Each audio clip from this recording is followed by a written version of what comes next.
Hello student, welcome back, welcome to the another class.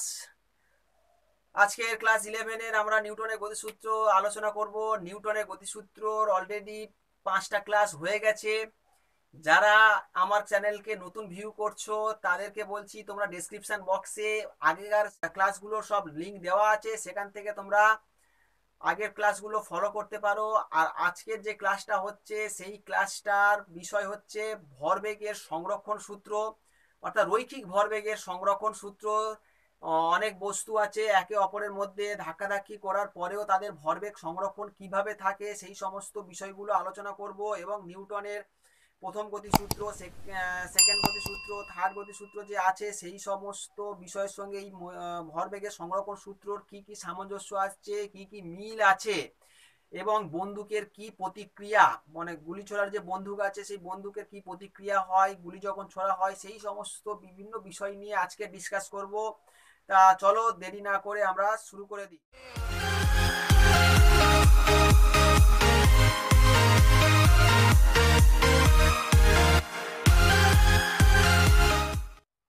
ভরবেগের সংরক্ষণ সূত্র কাকে বলে? ভরবেগের সংরক্ষণ সূত্র হচ্ছে, কোনো বস্তুকে যদি আমি বাইরে থেকে বল প্রযুক্ত না করি, কোনো বস্তুর ওপর যদি বাইরে থেকে কোনো বল প্রযুক্ত না করি, তাহলে তার রৈখিক ভরবেগ সংরক্ষিত থাকে। ঠিক আছে? আচ্ছা, কিভাবে সংরক্ষিত থাকে একটা উদাহরণ বা ব্যাখ্যা আমরা করতে পারি। যে মনে করো কোনো একটি বস্তুর ওপর এফ বল প্রযুক্ত হচ্ছে, কোনো বস্তুর ওপর এফ বল প্রযুক্ত হচ্ছে, ফলে বস্তুর ভরবেগ কত আমি ধরে নিলাম ভরবেগ পি। তাহলে কোনো বস্তুর ওপর যদি আমি বল প্রযুক্ত করি, আমরা নিউটনের সেকেন্ড লতে প্রমাণ করেছিলাম কি, যে ভরবেগের পরিবর্তনের হার প্রযুক্ত বলের সমানুপাতিক। অর্থাৎ আমি বলতে পারি যে F is proportional to DP by DT.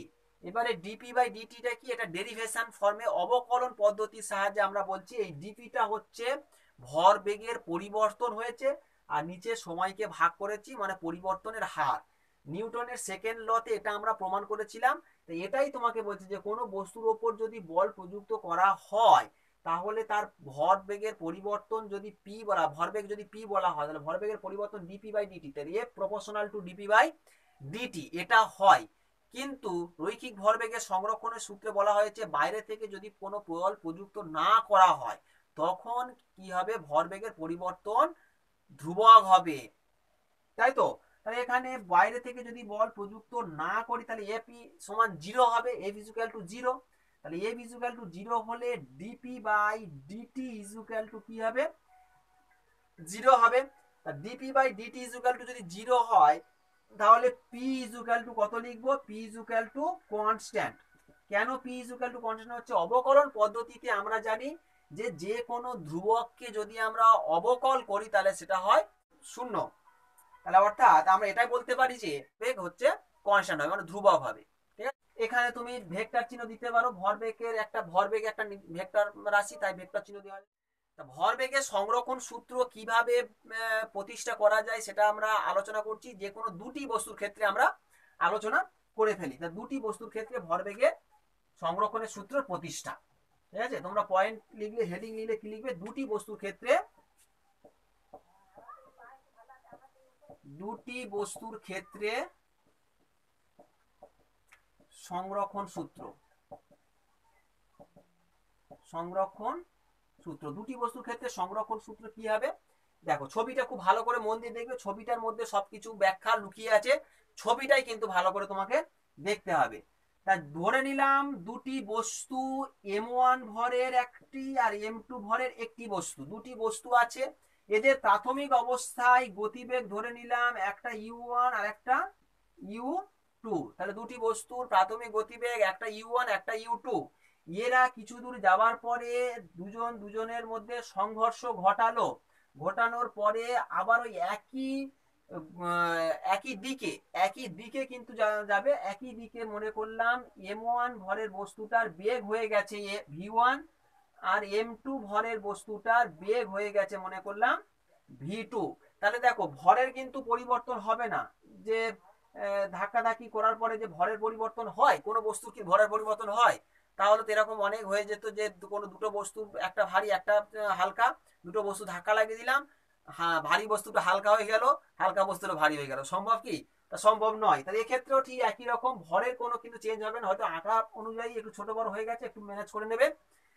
এখানে দেখো সংঘর্ষের আগে ভর m1 ছিল, তার বেগ হচ্ছে u1, আর যার ভর m2 ছিল তার বেগ হচ্ছে u2। এরা একটা সময় গিয়ে সংঘর্ষ ঘটালো, সংঘর্ষ ঘটিয়ে আবার যে যা ছাড়াছাড়ি হয়ে গেল এবং তাদের বেগ পরিবর্তন হয়ে গেল। m1 এর বেগ হয়েছে v1 এবং m2 এর বেগ হয়েছে v2। বোঝা গেল? তাহলে এখান থেকে তুমি সবকিছু লিখে দিতে হবে, যে m1 বস্তুর বেগ প্রাথমিক অবস্থায়, v1 এটা সব যা বলেছি সেগুলো লিখতে হবে। লেখার পরে তাহলে বলো m1 যে বস্তুটা আছে তার প্রাথমিক অবস্থায় ভরবেগ কত? m1 u1। m2 যে বস্তুটা আছে তার প্রাথমিক অবস্থায় ভরবেগ কত? m2 u2। তাহলে এটা সংঘর্ষ ঘটানোর আগে এদের মোট ভরবেগ কত হবে? বোঝা গেল? তাহলে দেখো, তাহলে m1 বস্তুর ভরবেগ, ভরবেগ কত হবে সংঘর্ষের আগে?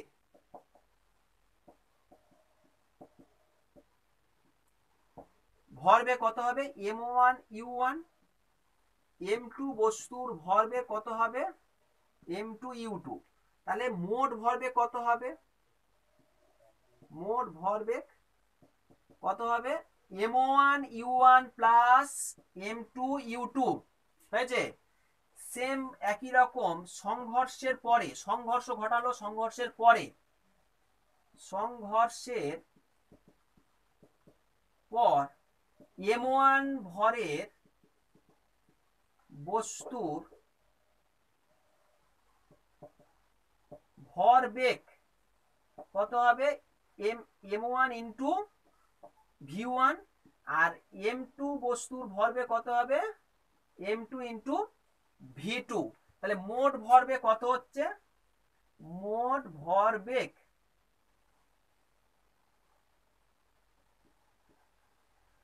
মোট ভরবেগ হবে কি, মানে সংঘর্ষের পরে, কিন্তু এটা সংঘর্ষের পরে, এটা সংঘর্ষের আগে। সংঘর্ষের পরে মোট ভরবেগ কত হবে? m1 v1 plus m2 v2। ঠিক আছে? এবারে সংরক্ষণ সূত্রের নিয়ম অনুযায়ী কি, সংঘর্ষের আগে ভরবেগ যা ছিল সংঘর্ষের পরে ভরবেগ তাই হবে। ঠিক আছে? এখানে মনে রাখতে হবে বাইরে থেকে কোনো কিন্তু প্রযুক্ত বল দেওয়া হচ্ছে না, যে বাইরে থেকে এরা একটা গতিবেগ ছিল, কেউ একজনকে ধাক্কা দিয়ে দিচ্ছে, এরকম বাইরে থেকে কোনো প্রযুক্ত বল ক্রিয়া করবে না, তখন কিন্তু সংরক্ষণ সূত্র মেনে চলবে, তাছাড়া মেনে চলবে না। তাহলে এখানে বাইরে থেকে কোনো বল প্রযুক্ত হচ্ছিল না। তাহলে এখানে যেইটা হবে যে সংঘর্ষের আগে ভরবেগ এবং সংঘর্ষের পরে ভরবেগ সমান হবে। তাহলে লিখতে পারি সংরক্ষণ সূত্র অনুযায়ী কি বলতে পারি, সংঘর্ষের আগে মোট ভরবেগ ইকুয়াল টু সংঘর্ষের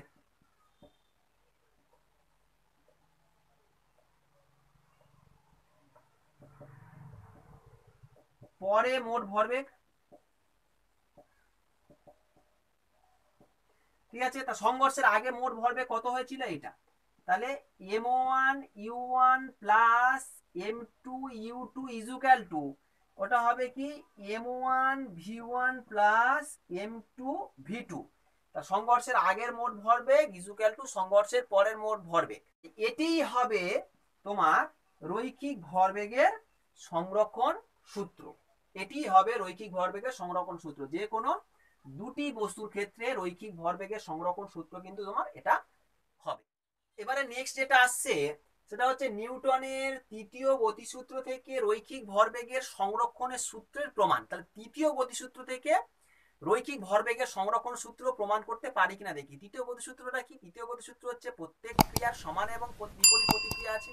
অর্থাৎ আমি যদি কোনো একটা বস্তুর উপর বল প্রযুক্ত করি, সে কিন্তু আমাকে সিমিলারলি উল্টো দিক থেকে একই বল প্রযুক্ত করবে, কিন্তু পরস্পর বিপরীতমুখী হবে। এক্ষেত্রেও ঠিক একই রকম প্রত্যেক ক্রিয়ার সমান এবং বিপরীত প্রতিক্রিয়া দেখে নেব।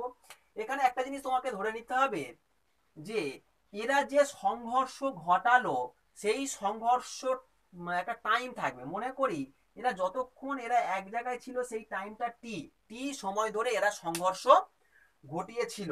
তাহলে এখানে লিখতে পারি এরকমই যে m1 ভরের বস্তুটি m2-র ওপর প্রযুক্ত বল, ঠিক আছে? তাহলে m1 ভরের বস্তু কর্তৃক m2-র ওপর প্রযুক্ত বল, প্রযুক্ত বল কত হবে? আমরা ধরে নিলাম 2-1, F2-1 হয়েছে। একই রকম ভাবে m2 ভরের বস্তু কর্তৃক m1 এর ওপর প্রযুক্ত বল ধরে নিলাম কত? F1-2। এটা যেরকম ধরতে পারি সেরকম, আমি 2-1 ধরেছি, মানে আগে 2 তারপরে 1 রেখেছি, আবার আগে 1 তারপর 2 রেখেছি, এরকম ভাবে রেখেছি। তুমি উল্টো রাখতে পারো, যে যেরকম ধরবে সেরকম ভাবে লিখতে হবে। তাহলে এই দুটো হয়ে গেল। নিউটনের থার্ড ল অনুযায়ী কি লিখতে পারি? নিউটনের থার্ড ল অনুযায়ী লেখা যায় যে নিউটনের তৃতীয় গতিসূত্র, নিউটনের তৃতীয় গতিসূত্র, গতিসূত্র অনুযায়ী কি লিখবো? যে F12 equal to minus F21, ঠিক আছে, সমান কিন্তু বিপরীতমুখী। এবারে দেখো এইখানে F12 সমান আমরা কি লিখবো? F12 মানেটা কি? F12 মানে হচ্ছে m2 ভরের বস্তুর জন্য ভরবেগের পরিবর্তনের হার, m2 ভরের বস্তুর ভরবেগের পরিবর্তনের হার। তাহলে এটা হবে m2 ভরের বস্তুর ভর বেগের পরিবর্তনের হার, পরিবর্তনের হার। তাহলে কি লিখবো? m2 ভরের বস্তুর ভরবেগের পরিবর্তনের হার কত হবে? দেখো m2 ভরের প্রাথমিক ভরবেগ কত হয়েছিল? m2 প্রাথমিক ভরবেগ হচ্ছে m2u2, আর অন্তিম কত হয়েছে? অন্তিম হয়েছে কত? m2v2। এবারে যদি মনে করো m2v2টা বেশি, তাহলে m2v2 মাইনাস m2u2 এরকম হবে। এরকম ভাবে লিখি আমি, তাহলে কি হবে? m2v2 মাইনাস m2u2 বাই কত হবে? টি, টি সময় ধরে সে সংঘর্ষ ঘটিয়েছিল, সেজন্য সেটা টি দিয়ে ভাগ করা হয়েছে, এটা হবে। একই রকম ভাবে যদি বলা হয় যে m1 ভরের বস্তুর ভরবেগের পরিবর্তন কত হবে? m1 ভরের বস্তুর ভরবেগের পরিবর্তন, m1 ভরের বস্তুর, এটা F21 সমান হবে m1 ভরের বস্তুর ভর বেগের পরিবর্তন। তাহলে কি লিখবো? m1v1 যদি বলা হয় অধিকটা বেশি, মাইনাস m2 সরি m1u1। এবারে দেখো এখানে একটা কাজ করতে পারো, এখানে ভেক্টর চিহ্ন দিয়ে দাও, যেহেতু এপারে ভেক্টর দেওয়া হয়েছে এটা ভেক্টর চিহ্ন দিতে হবে।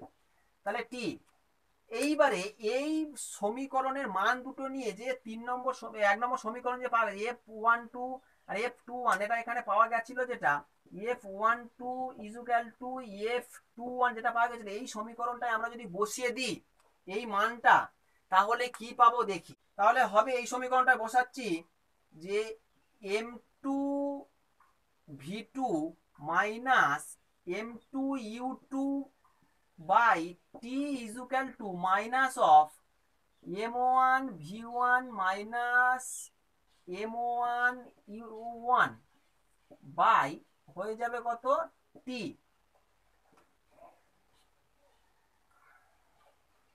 এবারে দেখো উভয় পক্ষ থেকে টি টি কেটে যাবে, উভয় পক্ষ থেকে যদি টি টি কেটে যায় কি লিখবো? দেখো এই টি আর এই টি কেটে গেল, তাহলে হয়ে যাবে m2v2 মাইনাস m2u2, এটা মাইনাস গুণ করে দিলে m1v1 মাইনাস মাইনাসে প্লাস হয়ে যাবে M1 U1 হয়ে গেল।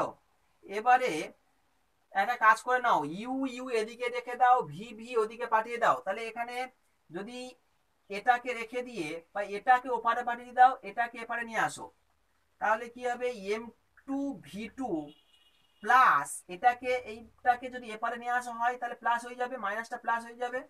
তাহলে M1 V1 হয়েছে ইজুক্যাল টু হয়ে যাবে কত, M1 U1 ওদিকে চলে গেলে কত হবে প্লাস M2 U2 হয়েছে। এটা কি হলো এবারে দেখে নাও, এইটাই তো হয়েছে ওপারে যে ভরবেগ ছিল মোট ভরবেগ, ওটা মোট ভরবেগ, আর এটা হয়েছিল প্রাথমিক অবস্থা মানে সংঘর্ষের আগের মোট ভরবেগ কত এটা, আর সংঘর্ষের পরে মোট ভরবেগ কত এটা। তাহলে এটা এখান থেকে তুমি বলতে পারো না যেটা ভরবেগের সংরক্ষণ সূত্র মেনে চলেছে। এইটা হয়ে গেল কি সংঘর্ষের পরে, আর এটা হয়ে গেল সংঘর্ষের আগে ভরবেগ। তা সংঘর্ষের আগে ভরবেগ মোট যা ছিল তার সঙ্গে সংঘর্ষের পরের মোট ভরবেগ সমান হয়ে গেছে। তাহলে এটাই নিউটনের তৃতীয় গতিসূত্র থেকে ভরবেগের সংরক্ষণ সূত্র প্রতিষ্ঠা হয়ে গেল। এবারে দেখো ওই একই সূত্র প্রমাণ করব কলন বিদ্যার সাহায্যে, অবকলন বিদ্যার সাহায্যে ওই একই সূত্র প্রমাণ করব। এখানে ধরে নিতে হবে যে M1 বস্তুর ভরবেগ ধরে নিলাম, ভরবেগ P1, M2 বস্তুর ভরবেগ ধরে নিয়েছি কত P2, ঠিক আছে। তাহলে এখানে বলতে পারি M1 বস্তুর জন্য M2 উপর বল কত, প্রযুক্ত বল কত হবে F21। M2 বস্তুর জন্য M1 এর ওপর কত হবে F12, এটা হয়েছে। তাহলে নিউটনের তৃতীয় গতিসূত্র অনুযায়ী আমরা কি লিখতে পারি, F12 সমান কত হবে, F12 ইজুক্যাল টু কত হবে, F12 ইজুক্যাল টু M1 বস্তুটার ভরবেগের পরিবর্তনের হার, আর টি সময় লেগেছে ধরে নিলাম ওরা যতক্ষণ সংঘর্ষ ঘটিয়েছে ততক্ষণ সময়টা কত টি। তাহলে এখানে লিখতে পারি যে DP by P1 by DT হয়েছে F12। আচ্ছা তৃতীয় সূত্রটা লিখে দিই, তৃতীয় সূত্রানুসারে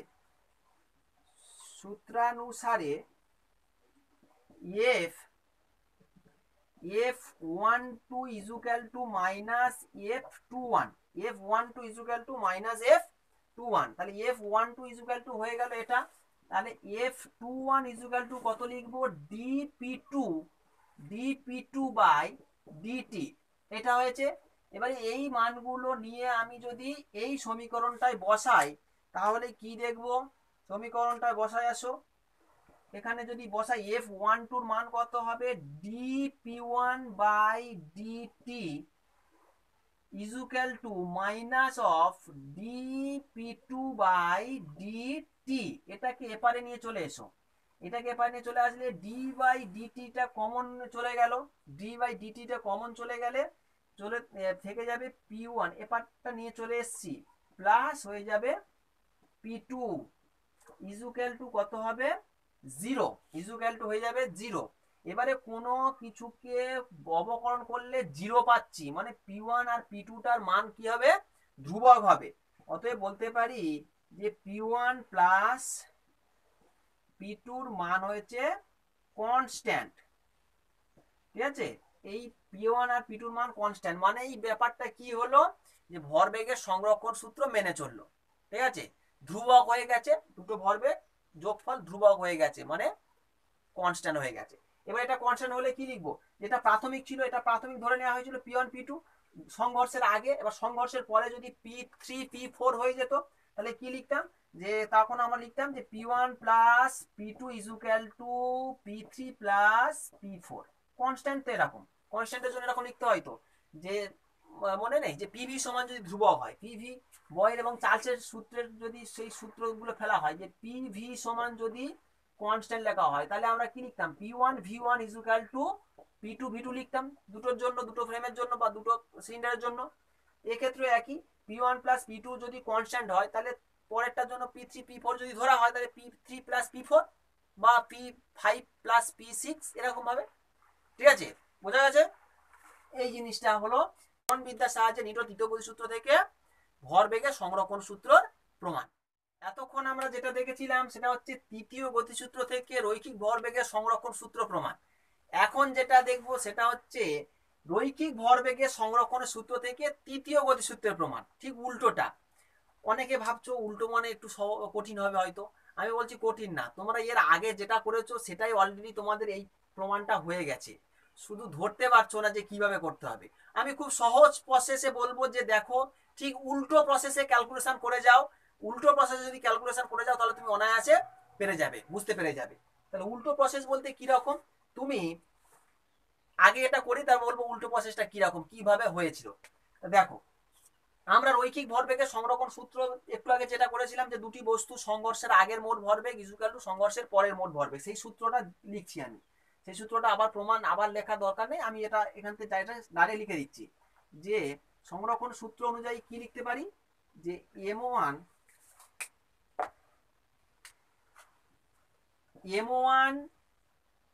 u1 plus m2 u2 equal to আমরা কি লিখতে পেরেছিলাম m1 v1 equal plus m2 v2, এটা লিখেছিলাম। এবারে কি করব, এবারে যেটা করব m1 একদিকে নিয়ে আসবো, m2 একদিকে নিয়ে চলে যাব, একটু সাজিয়ে গুছিয়ে নিতে হবে। সাজিয়ে গুছিয়ে নিলে কি হবে, আমি এখানে দেখো এদিকটা যদি বলা হয় এইটা রেখে দিচ্ছি, v1টা রেখে দিচ্ছি, মানে m1টা রেখে দিয়ে এটা ওপারে পাঠাচ্ছি, তাহলে এখানে লিখতে পারি m2 u2, এটা এপারে নিয়ে আসো, minus m2 v2 equal to হয়ে যাবে, ওটা ওপারে চলে গেলে m1 v1 মাইনাস এটা ওপারে চলে গেলে m1 u1। ঠিক আছে, এবারে দেখো একটু সাজিয়ে নিতে হবে কোনটা বড় কোনটা ছোট। এখানে দেখো v2টা কিন্তু বড়, m2 v2টা বড়, তাহলে এটা এপারে নিয়ে আসলে মাইনাস যদি কমন নিই, তাহলে মাইনাস কমন নিলে আমরা এটা কি লিখবো, মাইনাস কমন নিলে m2 v2 minus m2 u2 equal to m1 v1, এটা যেমন আছে তেমন ঠিক আছে, m1 u1। এই সমীকরণটা হয়ে গেল। এবারে একে যদি সময় দিয়ে ভাগ করি, যে সময় ধরে সংঘর্ষ ঘটিয়েছে সেই সময় দিয়ে যদি ভাগ করে দিই, তাহলে এটা কি দাঁড়ালো, এটা যদি সময় দিয়ে ভাগ করা হয় এটা কি দাঁড়ালো, দেখে মনে হচ্ছে যে এটাই তো ভরবেগের পরিবর্তনের হার, ভরবেগের পরিবর্তনের হার। এটা কার জন্য, এটা m2 বস্তুর জন্য, আর এটা কার জন্য ভরবেগের পরিবর্তনের হার, এটা m1 ভরের বস্তুর জন্য ভরবেগের পরিবর্তনের হার।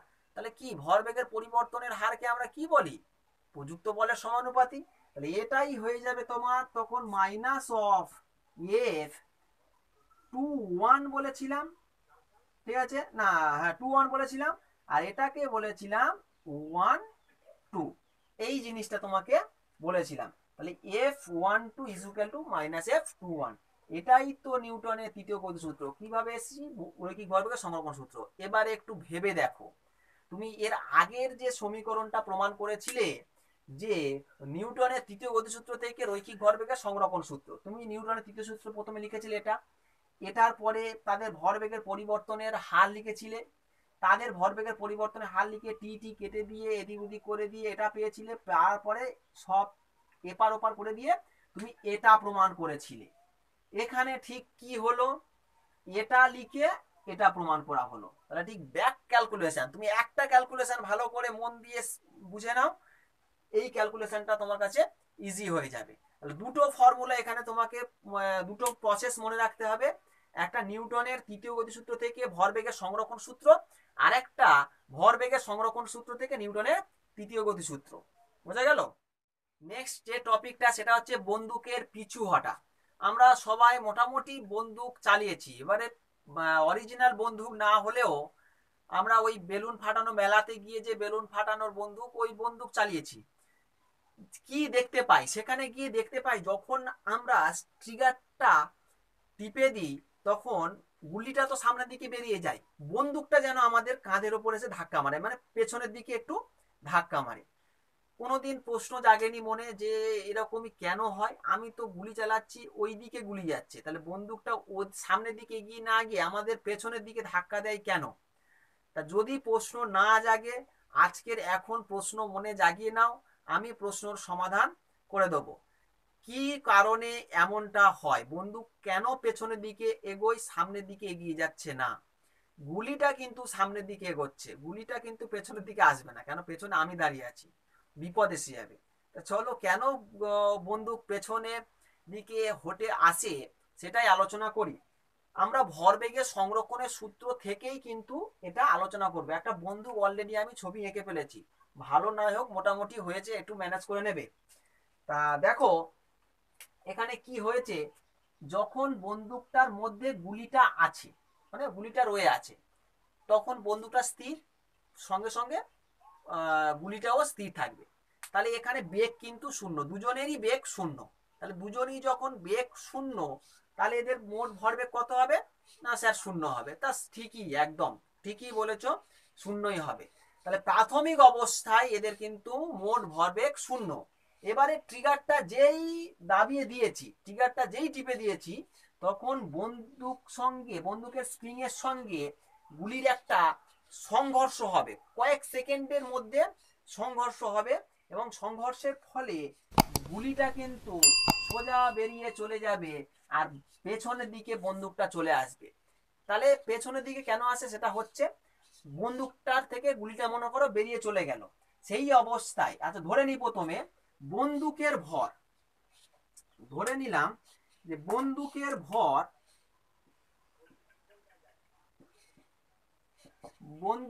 ভর হচ্ছে বড় হাতের এম হয়েছে, আর গুলির ভর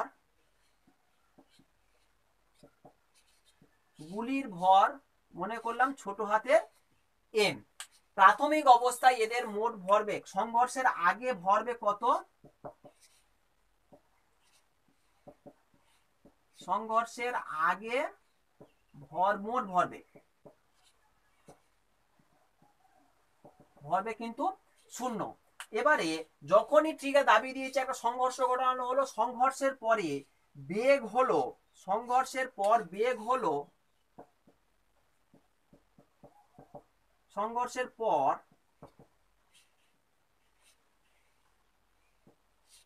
বন্দুকের বেগ মনে করলাম বড় হাতের ভি, আর সংঘর্ষের পর গুলির বেগ মনে করলাম ছোট হাতের ভি। তাহলে ভরবেগ কত? ভরবেগ, তাহলে এদের মোট ভরবেগ সংঘর্ষের পরের মোট ভরবেগ কত হবে? দুটো যোগ করো, বন্দুকের কত হবে? এম, আর এটার সঙ্গে ভি, তাহলে হবে এম ভি প্লাস হবে কত? ছোট হাতের এম, ছোট হাতের ভি, ইজুক্যাল টু সংঘর্ষের আগে, সংঘর্ষের পরের ভরবেগ ইজুক্যাল টু সংঘর্ষের আগের ভরবেগ। হয়ে গেল। এবারে এখান থেকে তুমি কি করবে, বড় হাতের ভিটা বের করো। তাহলে এম বড় হাতের V equal to minus of M V, তাহলে বড় হাতের A V equal to minus M V by M. এটা কি বেরোলো, কি বের করেছি, দেখো এটা ভি, বড় হাতের ভি। বড় হাতের ভি কি ছিল? বন্দুকের বেগ। বন্দুকের বেগ তোই বের করতে চাইছিলাম, বন্দুক। আর এখানে এই যে ঋণাত্মক চিহ্ন হয়েছে, ঋণাত্মক চিহ্নের অর্থ কি? বিপরীতমুখী, অর্থাৎ গুলি যেদিকে যাবে, ঠিক এখানে ভেক্টর চিহ্ন যদি আমি দিয়ে দিই, এই ভেক্টর যদি চিহ্ন দিই, এই দুটো তো কনস্ট্যান্ট, তাহলে এখানে যদি ভেক্টর চিহ্ন দেওয়া হয়, এটা বন্দুকের বেগ, এটা গুলির বেগ, সরি এটা গুলির বেগ, এটা বন্দুকের বেগ, ঠিক আছে? তাহলে বন্দুকের বেগ ইজুক্যাল টু মাইনাস অফ গুলির বেগ, মানে বিপরীতমুখী, গুলি যেদিকে যাবে বন্দুক তার বিপরীতমুখী কাজ করবে। ঋণাত্মক চিহ্নর অর্থ তার বেগ কিন্তু বিপরীতমুখী, কার বেগ? বন্দুকের বেগ। এই জন্য বন্দুক কিন্তু পেছনের দিকে চলে আসে। তাহলে পেছনে এই দিকে চলে আসবে ভি, বড় হাতের ভি, আর এই দিকে চলে যাবে ছোট হাতের ভি, এইভাবে দুজন দুজন চলে যাবে। এবারে বিপরীতটা হয় না, আমাদের ভাগ্য ভালো, বুঝতে পেরেছো? বিপরীতটা হয় না বলতে গুলিটা পিছনের দিকে আসবে না, গুলিটা তো পেছনের দিকে আসবেই না, সেরকম ভাবে সিস্টেম তৈরি করা।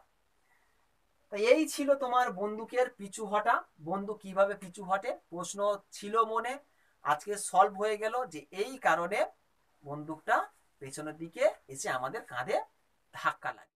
দেখো এখানে একটা প্রশ্ন দেওয়া হয়েছে, 4 কেজি ভর বিশিষ্ট একটি বন্দুক থেকে 500 মিটার/সেকেন্ড বেগে 6 গ্রাম ভরে দুটি গুলি ছুড়লে বন্দুকটির প্রতিক্ষেপ বেগ নির্ণয় করো। এক্ষুনি যে বন্দুকের প্রতিক্ষেপ বেগের সে সমীকরণ নির্ণয় করেছি, সেই সমীকরণ থেকে এই অঙ্কটা করতে হবে। তাহলে আমরা ডাইরেক্ট ফেলে দিই এখানে।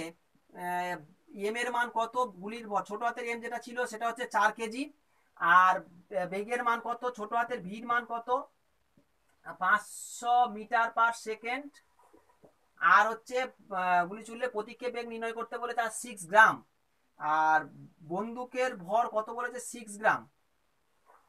ও না, এটা হচ্ছে বড় হাতের এম, এটা ভুল করে বড় হাতের এম, এটা ছোট হাতের এম হবে। তাহলে এটা হলো 6 গ্রাম, অর্থাৎ 0.006 কেজি, এত হয়েছে। তাহলে প্রতিক্ষেপ বেগ ভি ইজুকাল টু আমরা কি লিখতে পারি, মাইনাস এম ভি বাই বড় হাতের এম। তাহলে সব মানগুলো যদি আমরা বসিয়ে দিই, 0.006 ইন্টু 500 বাই হবে 4, কাটাকাটি করে দিয়ে হবে -0.75 এত মিটার/সেকেন্ড। এই অ্যান্সারটা আসবে, তোমরা ক্যালকুলেশন করে দেখে নিও। তা আজকের এ পর্যন্ত থাকলো। আজকের আমরা যে আলোচনাগুলো করলাম এগুলো ভালো করে মন দিয়ে দেখো। আজকের এ পর্যন্ত রাখলাম, নেক্সট টপিক আমরা অন্য চ্যাপ্টার নিয়ে আলোচনা করব। সবাই ভালো থেকো। আর যারা এখনো পর্যন্ত আমার চ্যানেলকে সাবস্ক্রাইব করোনি, এই রকম চ্যাপ্টার ওয়াইজ আলোচনার জন্য অবশ্যই তোমাকে সাবস্ক্রাইব করতে হবে। আর যদি ভালো লাগে অবশ্যই লাইক করো এবং অন্যদেরকে শেয়ার করতে থাকো, যাতে অনেকে এই আলোচনাগুলো থেকে বিরত না হয়। তা আজকেকার মতো হ্যাভ এ নাইস ডে।